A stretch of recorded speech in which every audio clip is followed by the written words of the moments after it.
They introduced us as Phil and Steve, and somebody said I might have cheated him out of that medal. Okay, so just to set the record straight, it was the year after we retired, 1985. We were back in West Virginia, small little resort called Wintergreen, and it was a huge thing to have Olympic medalists there. So a lot of press came out and interviewed us and such. And we went home that night. Well, we went to the hotel. We didn't go home that night. We went to the hotel and we were watching the news. And the sportscaster came on and he said, "We had some celebrities at Wintergreen today. Olympic medalist Phil and Ron Mahre. More on that story tomorrow night." Now, that's the difference between gold and silver. And he loves to be called Ron. But unfortunately, we didn't get to stay around to see if they corrected themselves the next night. But it was such an honor to be here. Whew. Go on, Steve.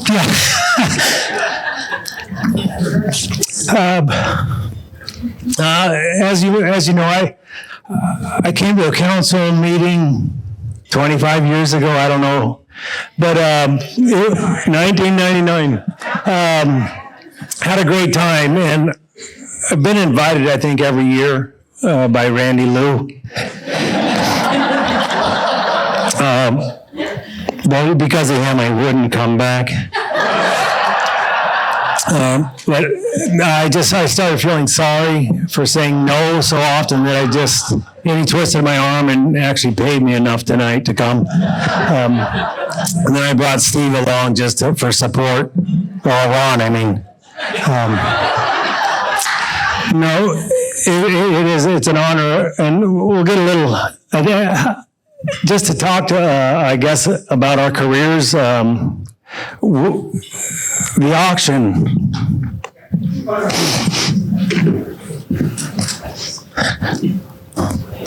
that just took place to raise money for those that can't afford this sport kind of strikes close to home. We're from a family of 9 kids. I'm the middle child. Whew.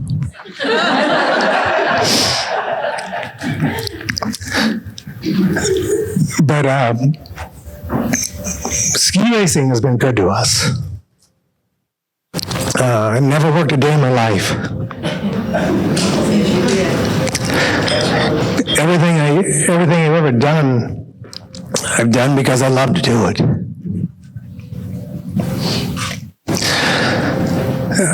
Ski racing.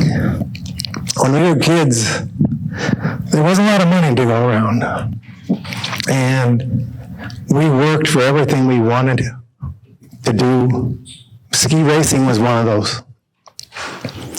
Most kids, their parents pay their way. And our parents, they said, if you want to do it, that's up to you. You're going to pay for it.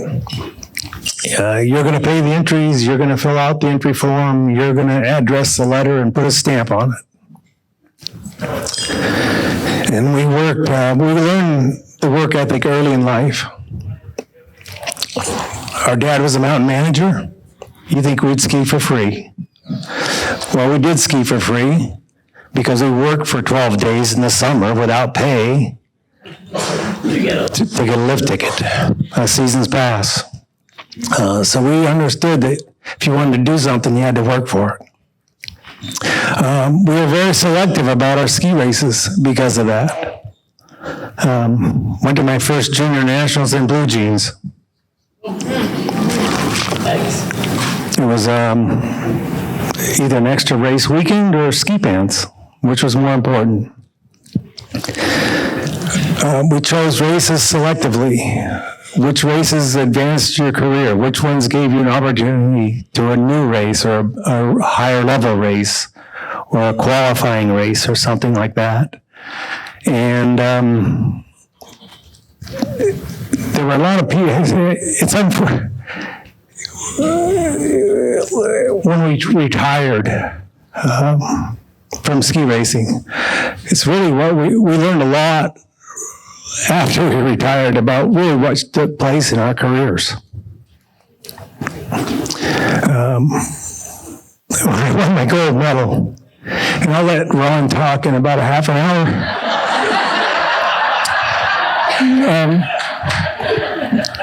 But when I won my gold medal,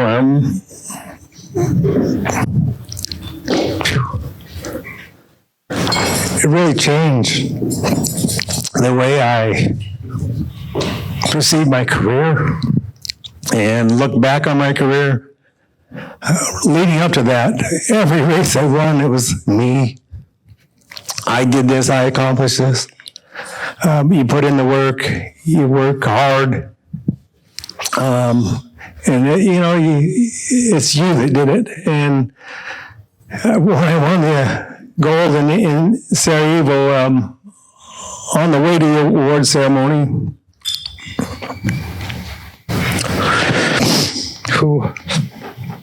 it's like it's yesterday.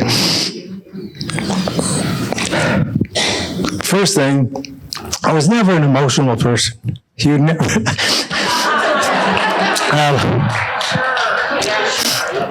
You would never know that today. But on the way to the award ceremony, you saw it on TV. If you were watching TV, Donna Deverona pulled me aside when I was leaving the Olympic Village and told me that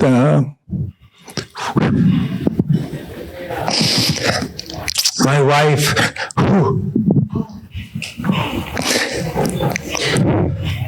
go ahead. Well, cheating on it. Yeah. I don't know where he's going. Just what I needed. More water. Yeah. Thank you. That helps. That helps. Anyway, my wife had given birth to our first son that same day. And then it became a pretty emotional day. ABC did something really well that day. They didn't tell me that he had been born. He was born like for an hour before the first run. And if you ask Steve, he would say, God, if they would have told me, I would have told him. And if they would have done that, he would have done that, I would have been on an airplane headed home, and he'd be a gold medalist.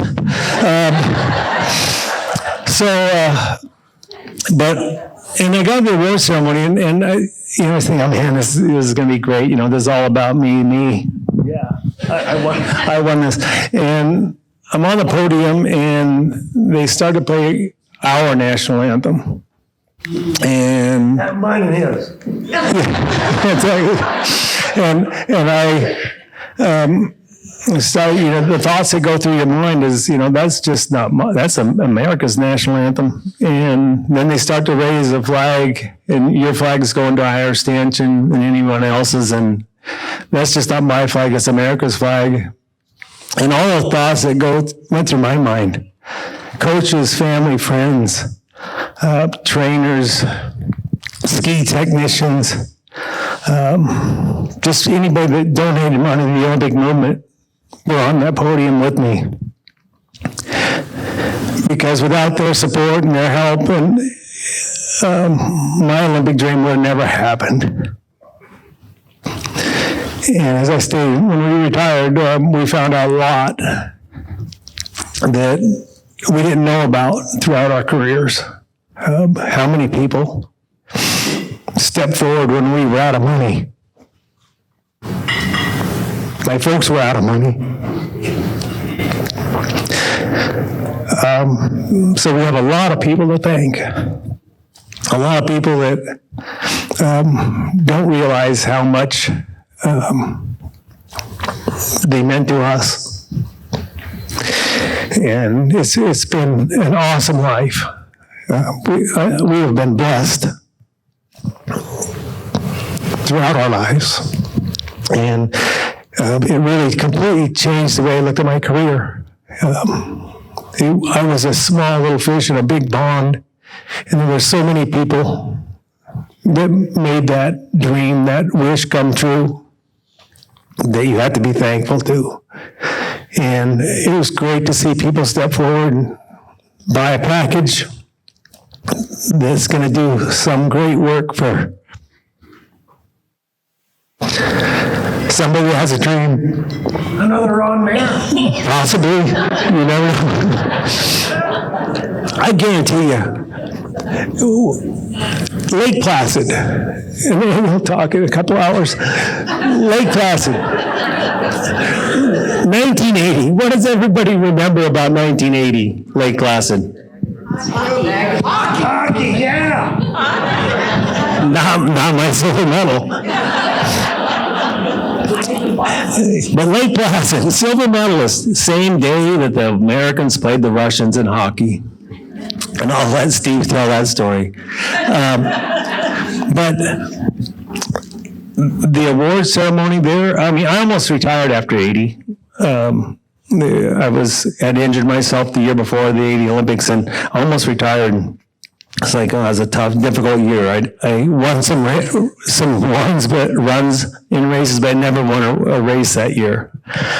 Second place a lot in Olympic Games, second place. Probably the worst place you can finish in the Olympics. First loser, as Seinfeld said. And you'd think that like the awards, it's like, oh, you get to watch somebody else's flag go to higher state. You get to listen to their national anthem.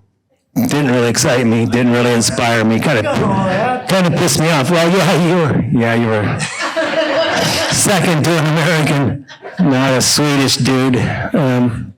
No, but it was difficult because you get to watch somebody else's flag go higher than yours, and you get to listen to their national anthem, and kind of demoralizing. I beat myself up pretty hard after those Olympic Games because I made 3 mistakes to get beaten. But I realized there and then that it wasn't necessarily the best that won, it was the one that made the least number of mistakes. And in 84, I didn't win either run, but I won the race. Tortoise in the hair. Tortoise in the hair, yeah. And no more hair. I'll let him talk to you for a while.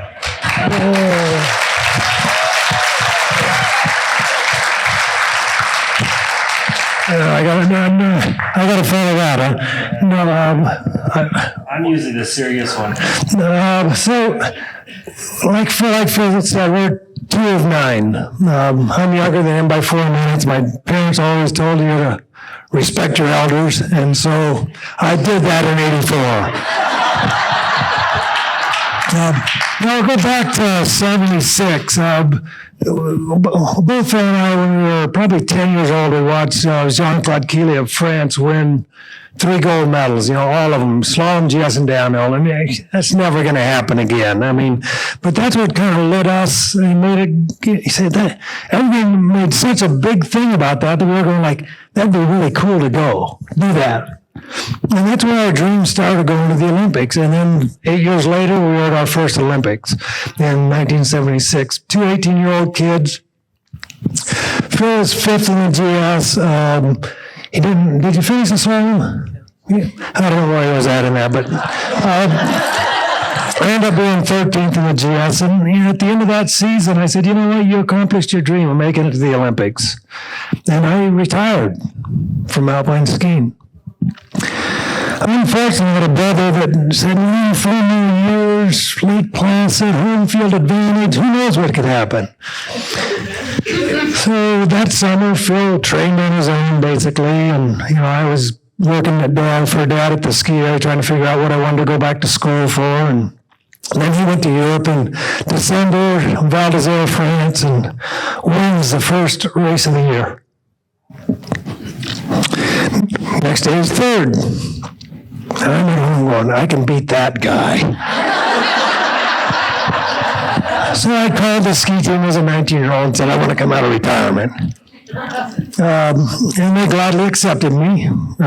So the plan was for both of us, I think, was to retire after 1980.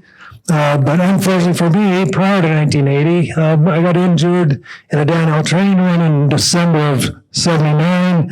Then in probably about January 4th of 1980, basically 6 weeks prior to the games, I hooked the tip and tore 2 ligaments in my ankle.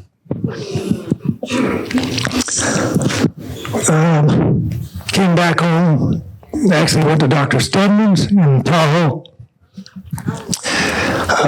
Rehab 3 times a day for 5 weeks. Started skiing a week before Lake Placid. So really hadn't skied much for about 2 months prior to there. I ended up being 15th in the GS. That was great. Went backwards 2 positions in 4 years. And the slalom, I think I got about maybe 10, 15 gates onto the course and broke one of the bamboo poles off. It started sliding. I jump over it, I turn, I jump over it, I turn, I jump over it, except for my tails didn't make it all the way over it. They land on that pole, the skis go off, and when my Olympics is done. 4 more years for that. Yeah, like he said, I need something good there, though. That Russia-America hockey game. As athletes, we get tickets to other events. You could get it for ice skating, you could get it for bobsled, whatever. And I had a ticket to the Russia-U.S. hockey game. And like Phil said, that was the day of our slalom, and his awards were that night. And I said, that game starts at this time, his awards are at that time. The U.S. played Russia about 2 weeks ago and lost 12-3 or something, so it probably won't be a great game, but I'll go and watch that, and I can still run over to his awards, and everything will be good. And the game got started late. And people were, the game hadn't started, and people were standing up, slamming their feet, USA! I'm like sitting down and going like, what? You're watching the Zamboni and you're yelling and screaming. And, finally, the game's going. It's a pretty good game. And checking my watch, half hour. 15 minutes. It's an 8-minute walk. 5 minutes. Screw his awards. I did not make it to his awards. There are more people in this room than were at his awards. Because all the people were with me at the game. Our parents and our family were there. Their mom and dad and brothers and sisters and a couple aunts and uncles were at his awards, but that was it. Everybody else was with me at the hockey game. But at the end of that season, we both were planning on retiring after 1980, and then, for some reason, we felt over the summer, we took the summer off. We told the ski team, we'll see you in October. If we decide to ski anymore, we'll come back and do the October camp or whatever. And so we gave them, we're coming. And our plan then was to go for 4 more years. Everything was going good. Prior to the Olympics, we hadn't had great success, although, in 81, 82, and 83, Phil won the overall World Cup 3 times in a row. I think I was 6th, 4th, and 3rd in the overall World Cup in those years. And then 84, the ski season wasn't really great. We hadn't had really a lot of luck. Hadn't won any races going to the Olympics. I did win one. We were in Parpon, Switzerland. The slalom there, we had 2 slaloms actually. On the first day, Phil wasn't there the night before. He got in late that night. He was in Wengen running the downhill there, and then one of the slaloms was combined with it. And so our coach came in, had gone to the seating meeting and stuff, and he had the bibs for all the other athletes besides myself, like Johnny Buxman and Mark Taché and others. And Phil and I were 3 and 13, and when he gave me the bibs, he said, "Here, that's Phil's. Put it on his bed when you go to your room, and here's yours." Well, they were folded, and he saw 3 and a 3. Well, I got in the start the next morning with number 3 on, and then the starting gate 3-time overall World Cup winner, Phil Mahre. And I'm like going, announcer made a mistake. And Phil was probably about 8 or 10 gates down the course, because we used to ski down a ways, hike up, ski down a ways, hike up, just kind of staying warm, making sure you're happy with the way your skis felt on the snow edgewise and stuff. And he's thinking the same thing, announcer made a mistake. So I get to the bottom. And when I get to the bottom, there's only 2 guys that run before me. One of them sticks Strand from Sweden. He goes, "Nice run, Phil, Steve." I knew immediately that we had screwed up.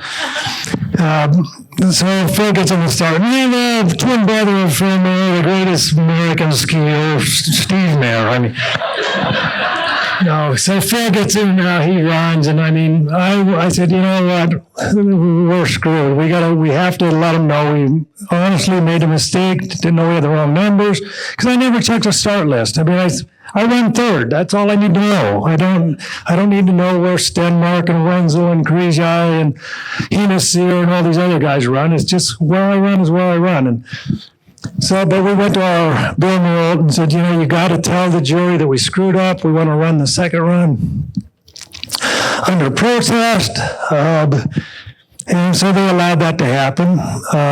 They said, okay, you can get your second run, and then the jury will make a decision at the end of the day. So, you know, second run went well. I ended up winning the race. No, I was 6th. Yeah, Phil won. So, you know, at the awards, the jury got together after the race and said, okay, you're disqualified. One of the people who was involved would have been Andreas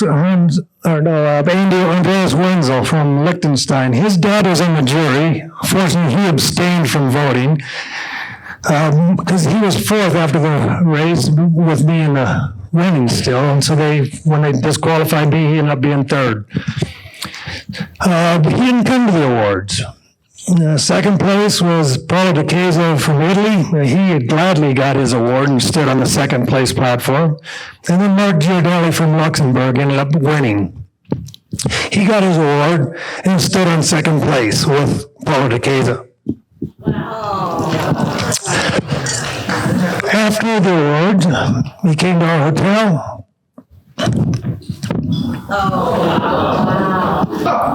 That's your trophy.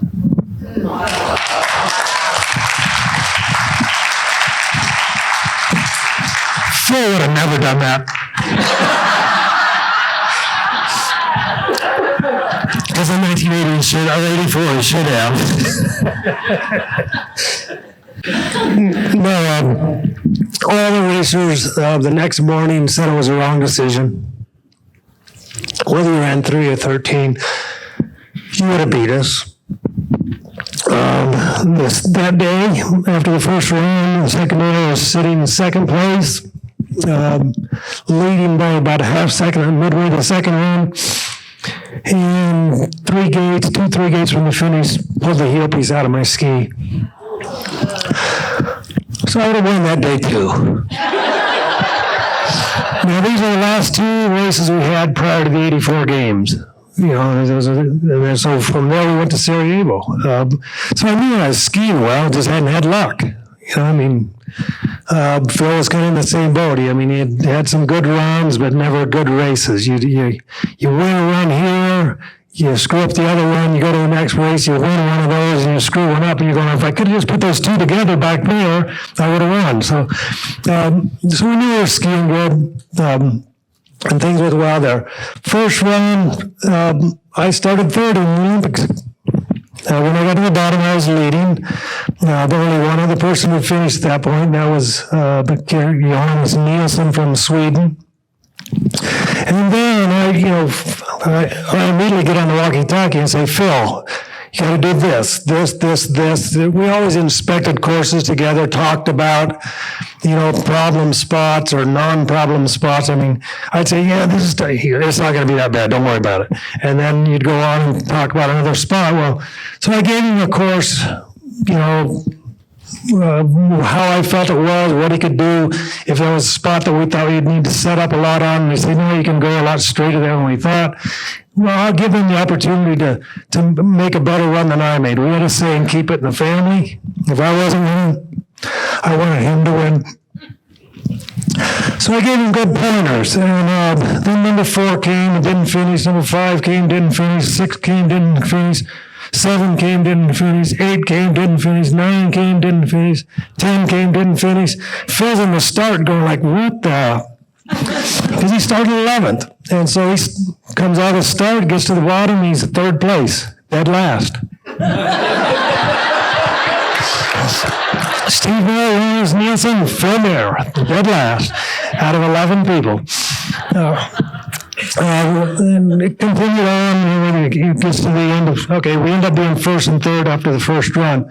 The second run at that time, he was just reversed the top 5. So the second run, he ran 3rd, I ran 5th. He got to the finish. He was leading on the second run, and he immediately got on the walkie-talkie and said, now, Steve, when you go to start, I want you to get about 4 gates in and break that pole off.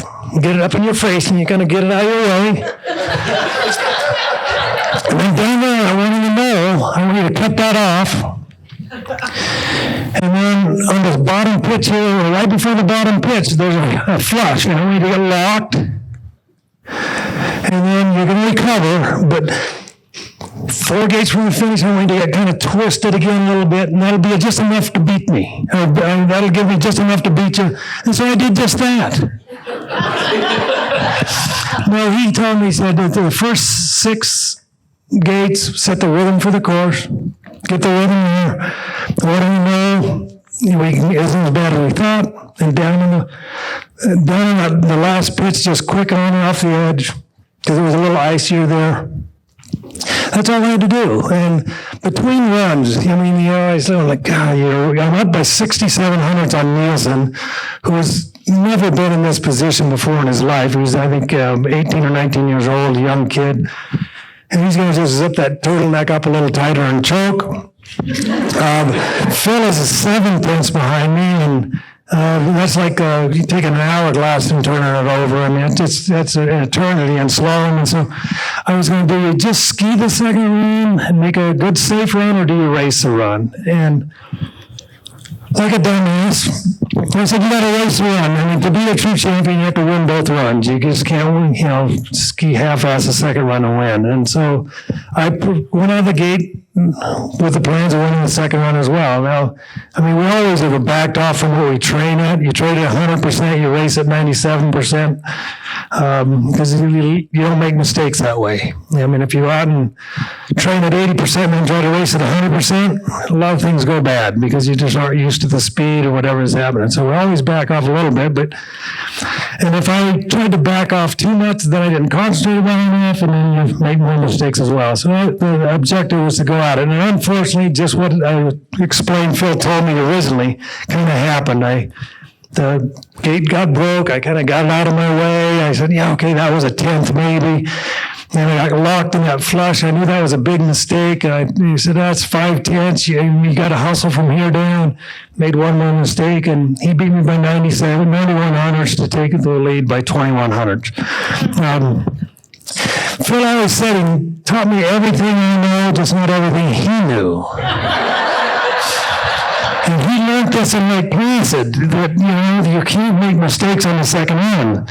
And he made 3 there and lost the gold medal to Stenmark. I made 3, and, why didn't you tell me just makes 2, Steve? You can make 2. No, but And then fortunately, we ran into Dad when we were skiing from the bottom after the race was over. We were going down to our ski room and we ran into our dad. He goes, Phil, half that medal's your brother's. And he has not got the hacksaw out and cut it in half yet. I mean, I still haven't got my half from him. I don't know when it's going to happen or if it ever will happen. With our medals, we do kind of some fun stuff. We auction them off now for charities. Mine sat in my file cabinet for 15 years, I think, and just in the case in there, never saw it ever. But one day he came over and said, we should do something with our medals. And so we put them in, picture frame with shadow boxes. One is a picture of the event, maybe you're going around a gate, and another one is at the awards, another one is inspecting. Phil and I used to always inspect, and it's we'd be leaning on the poles, kind of doing this. And the guy got a picture of us side by side doing that, so that's in one of the shadow boxes, and the other one is the medal itself. And I think his frame is a little bit kind of goldish and mine is silverish. I mean, that's just what he did.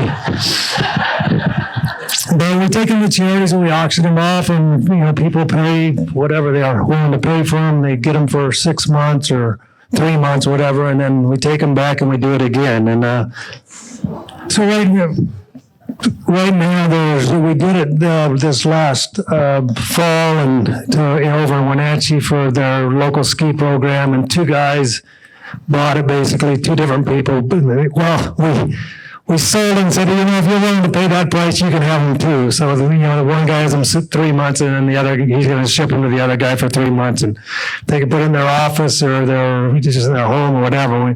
We've been doing that for probably about 20 years, just off and on. It doesn't get to stay too much time at our house. So it's usually on the road someplace. So maybe one day we can do that here. Any questions out there?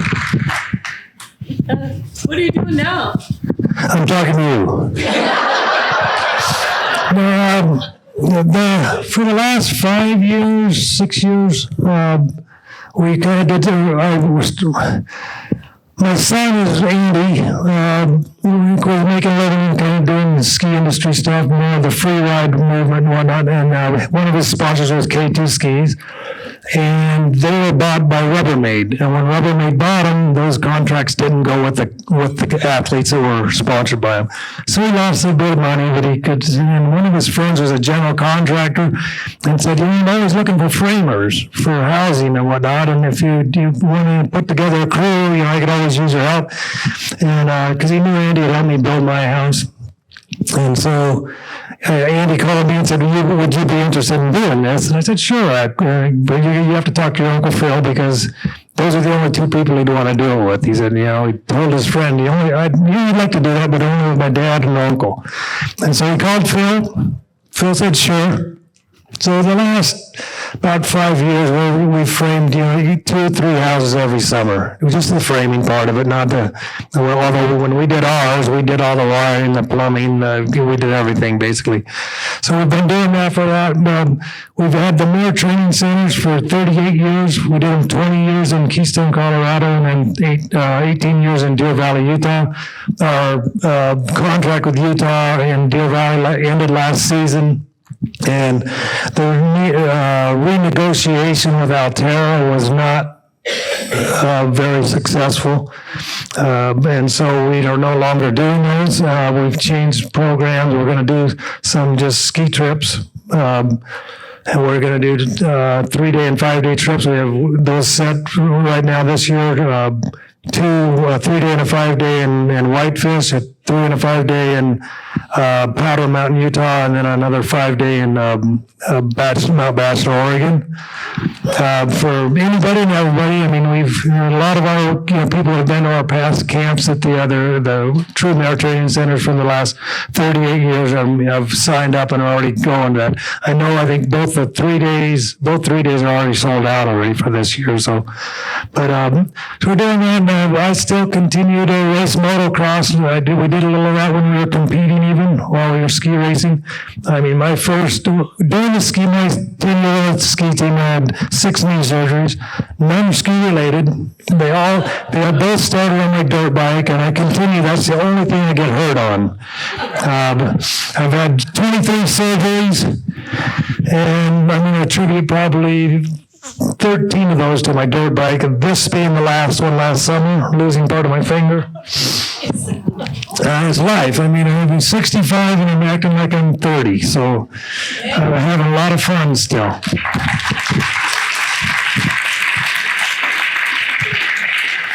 Any other questions? Any of your kids follow in your footsteps? Well, for me, I mean, my daughter, I have a boy and a girl. My daughter's 40 now. I can't believe that. My son's 37. He'll be 38 in July. We can't believe that because, like I said, I'm still 30. So, 3 grandkids, all boys. Basically 15, 5 and 1. They'll be 5 or 6 and 2 pretty quick. So, but no, my daughter, skied. I took her when she was younger and whatnot. But as she got older, none of her friends really skied, so she kind of bailed on it. I mean, she can get around good on skis, but just doesn't do it. I mean, I think she skied maybe 2 days in the last 15 years. That's because her son wanted a ski birthday party. And then the other son, Andy, like I said, was making a living from the ski industry. He raced maybe 3 years and then just said, "No, I don't want to do this anymore, Dad." And I said, "Hey, don't do it because I did it. I mean, I'll give you the opportunity. I'll help you, try to, give you pointers or whatever, but I'm not going to make you do it." And like I said, he did it for about 3 years, stopped doing it within 2 years, was doing the X Games stuff instead, free ride, and did good for himself. So Phil's boy, Alex, was injured in, tore his knee up twice and said, "Oh, my career's over." And Phil's like, "Look at your Uncle Steve. I mean, he's had 13 of them." It's oftentimes people ask you, will your kids be great ski racers when they were really young? And I was like, that's not up to me. That's up to them. My daughter never ski raced. She was like, "I can't wear one of those outfits." Too modest. My 2 boys, the oldest one, my son that was born on my Olympic day, he raced till he was about 18. He had 2 knee surgeries, and then he had a third, tweaked it again. He said, "My career is over." I was like, "It is if you think it is." Like I said, your uncle's had 12 knee surgeries, maybe 11 at that time, maybe, but didn't stop him. But then he played 11 years of semi-pro football, and now he has 2 bad knees and 2 bad shoulders, and he's better off probably. And then the youngest son, he'll be 34 tomorrow. He raced for about 8 years, and same way as Steve's boy. He just said, "I just don't see myself as a ski racer." And I told him to go to college, get an education. Do that? Yeah, I did. How many people have a college degree in this room? Okay. Now, how many of you that have a degree are in employment that uses your degree? Yeah. Exactly. It's funny. I asked that question to a group I was with, and there was 50 people and none of them were using their degree. I was like, that's why you don't go to college. We didn't go to college. Steve and I didn't go. Back in our day, if you went to college, you weren't a serious ski racer, and the ski team just went, they're out to pasture. And I was also under the impression that you can only do one great thing at a time. And you can either be a great ski racer or you can be a great student, but you can't be great at both. And I guarantee you, school was not in my cards. It was all about ski racing. And luckily, we were gifted enough and successful enough to turn our ski racing into a lifestyle. Okay. We were also pretty smart, pretty cagey. When we were making money, and not the money they make today. God, if I could be racing today, whew, I'd be one rich dude. But we were making pretty good money, and we invested wisely. We have a lot of real estate. That's all free and clear. 401k.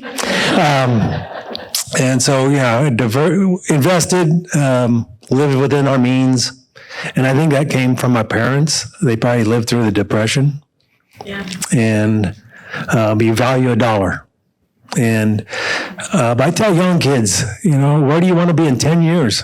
Because, everybody lives for the day. Everybody's like, oh, well, it's today. Where do you want to be in 10 years? Because that's got to be your plan today. And think ahead, look ahead. Because money doesn't grow on trees. Kids, I've talked to like at-risk kids. Whew. Here comes the water. It's not his fault, but I'll blame it on him. No, but there was it was a high school group, and talking with them, and there's drugs involved, there's alcohol involved in the families, what have you, and with these kids.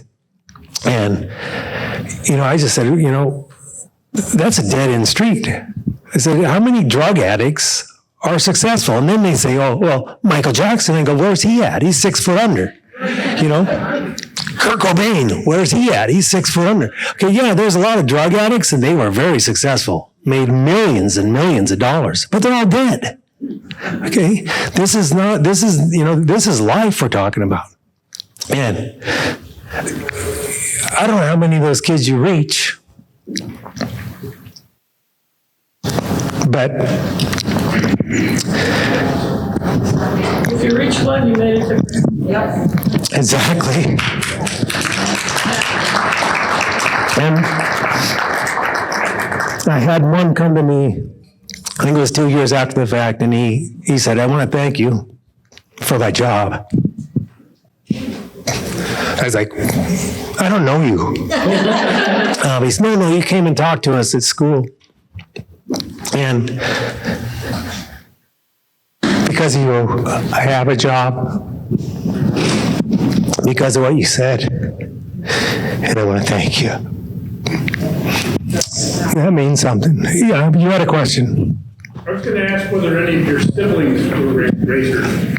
I think all but about 2 of us race at one time or another.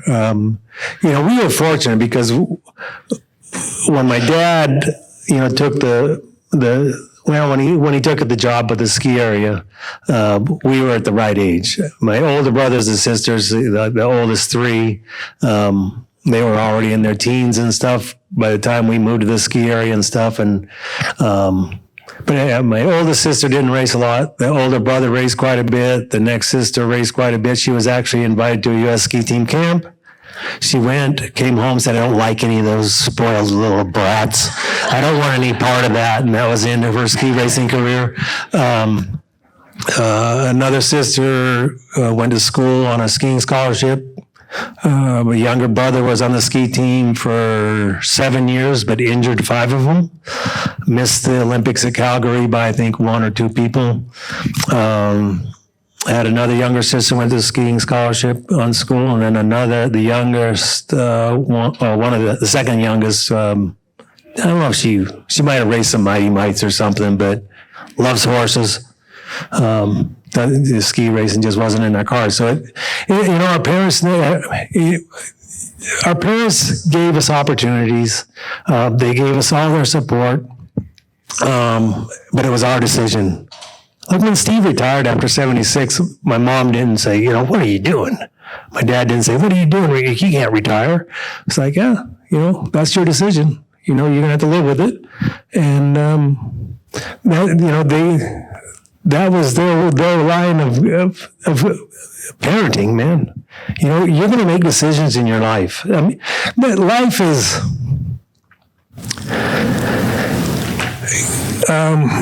there's forks in life, forks in the road. And there's opportunities that are presented, and you either take that opportunity and you run with it or you don't. And you just hope that you make all the right decisions. You know, do I take the left fork or do I take the right fork? And we have been, as I said, blessed, because every decision that I think I've ever made in my life has been the right decision, other than my first marriage. That was a big mistake. That lasted 1 year, so it wasn't too bad. You know, it was only a year of my life. But no, life has been good, and you know, kind of like your college careers. You know, not all you're using your master's degree or whatever in your life today. You probably are, but it's not in your line of employment. So, you know, it's a journey. You know, it's always changing. It's kind of, you know, you end up in places that you never thought you might end up. And you know, I never thought I would ski race for. I never thought I would ski race for 12 years at the international level. How about we shift gears a little bit, pardon the pun. Yeah. How would you compare the rush and the discipline of ski racing to the motor racing? Boy, you know, that it's first off, after ski racing for 18 years and then retiring, people say, you know, then I got into car racing, and people would ask you which is more exciting. It's like car racing, because it's new and you're on an uphill learning curve. Skiing is plateaued. It's not like you're learning a lot, and you're not improving immensely. In a race car, I was improving immensely every time I got in the car. The downside of that is it's expensive. And the faster you go, or the faster you want to go, the more expensive it gets. And there's times like, why am I doing this? And you get behind the wheel and you go, that's why I'm doing this, because it's exciting. But a car, I feel a lot safer at 180 or 200 mile an hour in a car than I do at 80 mile an hour on skis. Because in a race car, a couple of things. One, you're usually on a circuit, and things are, if you're going to hit them, they're meant to be hit. They've got tire barriers and stuff like that. You're strapped in a 6-point harness or a 5 or 6-point harness. The car takes the brunt of the punishment. And you kind of walk away and go, wow, that didn't really hurt. Whereas on skis, as soon as you fall down, your body takes punishment. Okay? Yeah, at 80 mile an hour on skis, you fall down, it's not going to feel good. And so, but car racing, I remember going to school to get licensed, and went to the hotel that night, and I mean, exhausted. And I always say, these guys aren't athletes. Car racers, they are not athletes. They just, sit on their butts and push the right foot or the left foot and, go fast or go slow. But the concentration, like on skis, we concentrate for 50 seconds, a minute and a half, and done. In a race car, if you're in the car for 2 hours, you're concentrating on it for 2 hours. And it's not just forward, it's at gauges, it's at traffic. There's so much more happening. Like a ski racing, you just put the blinders on. You only see the course. It's 30 seconds, 50 seconds, whatever, done. And lap after lap after lap. And you don't have time, straightaways, okay, you have time to check gauges. Maybe check your, mirror here or there. But it's just, there's something always happening in a race car, and it's happening for, like I said, 2 hours, an hour. It's just as long as you're in the car. And mentally exhausting. That was the biggest hurdle to overcome, was having to concentrate for that length of time versus just a brief amount of time. From your point of view, which seemed to be a greater accomplishment for you? A win in the World Cup or a win in the Olympics? Okay, that's a great question, because the Olympics happen once every 4 years. Well, if you see the Winter Olympics, Summer Olympics they did that switch over there in like the 90s or something, went from but put them in different years. But anybody can get lucky once. And if you're going to be lucky once, let it be an Olympic year. I think if you're going to win an overall World Cup title, you have to be great for 4 months. You have to be on top of the game for 4 months. 30 races, 40 races, or whatever. And to me, that's more of a challenge than winning once. There are people that win one international race in their career. Debbie Armstrong. Fernandez Ochoa from Spain, 1972 Olympic slalom. I mean, there's very few people that, but Bill Johnson won other international races. Okay. 1 year, yeah, 1 year. But yeah, it's different. The World Cup is a much bigger accomplishment, in the grand scheme of things. I'm from the Northwest, and I just want to remind you of how much you mean to us and how much of a local. I was in the ski industry in the early 70s, and we sponsored you in our ski company, and I just want to thank you for making us all, as we are today, very passionate about skiing, and we thank you for your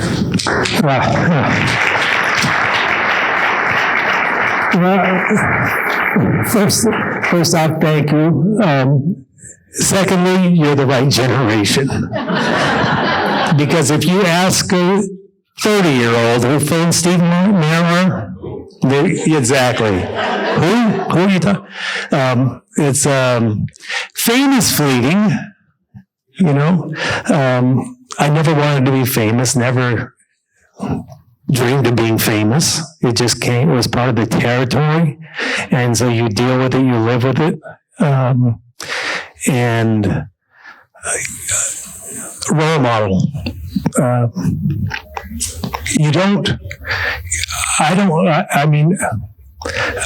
I live life the way I think life should be led. And hopefully that's a good image for kids to see how I live my life and who I am. But you understand, role models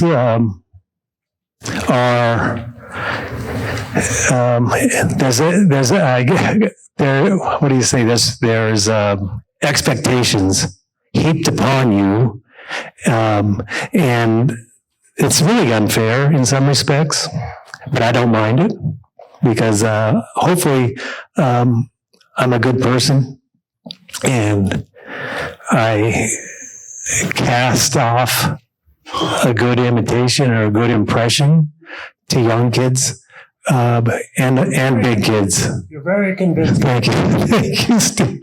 It's unbelievable show. I've been paid well. One more question, because we're going to be ready behind. Okay. I also worked in the 70s, and I spoke with you earlier in the day, but the thing that I remember most about you is that you were kind to everyone you interacted with, and you were so full of joy for the sport. It stuck with me even more than the Olympic medals. It's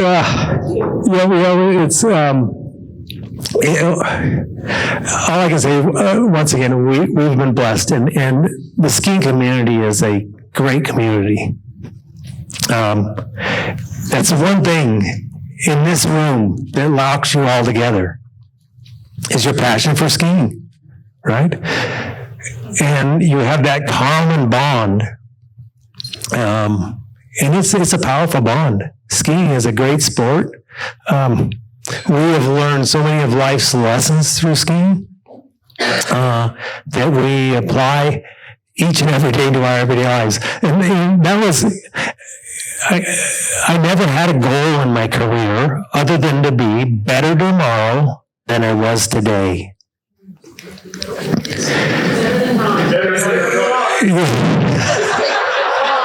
And And I've applied to that my everyday life.